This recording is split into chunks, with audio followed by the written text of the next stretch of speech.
Hello friends, ಹೇಗಿದ್ದೀರಾ? Global NX ನ್ಯೂಸ್ಗೆ ಸ್ವಾಗತ. ನಾನು ನಿಂಗಪ್ಪ ಹುಲ್ಲೂರು ಮಾತಾಡೋದು. ನೋಡಿ ಫ್ರೆಂಡ್ಸ್, ಬಾಂಗ್ಲಾದೇಶದಲ್ಲಿ ಮತ್ತೆ ಹಿಂಸಾಚಾರ ಭುಗಿಲೆದ್ದಿದೆ.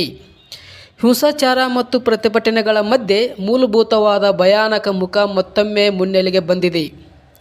ಮೈಮಿಂಗ್ಸ್ ಜಿಲ್ಲೆಯ ಗುಂಪೊಂದು ಧರ್ಮ ನಿಂದನೆಯ ಆರೋಪದ ಮೇಲೆ ಹಿಂದೂ ಯುವಕನನ್ನು ಕ್ರೂರವಾಗಿ ಕೊಲ್ಲಲಾಗಿದೆ.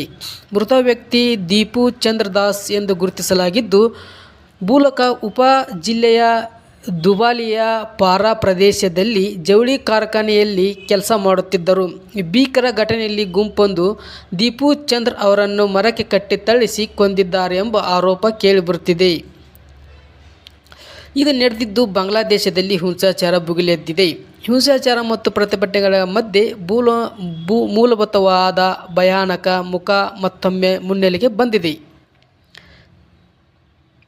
ವಿಪಕ್ಷ ನಾಯಕ ಶರೀಫ್ ಉಸ್ಮಾನ್ ಹಾದಿ ಕೊಲೆ ಬಳಿಕ ನಂತರ ದೇಶಾದ್ಯಂತ ವ್ಯಾಪಕ ಹಿಂಸಾಚಾರ ಮತ್ತು ಪ್ರತಿಭಟನೆಗಳು ನಡೆಯುತ್ತಾ ಇದೆ.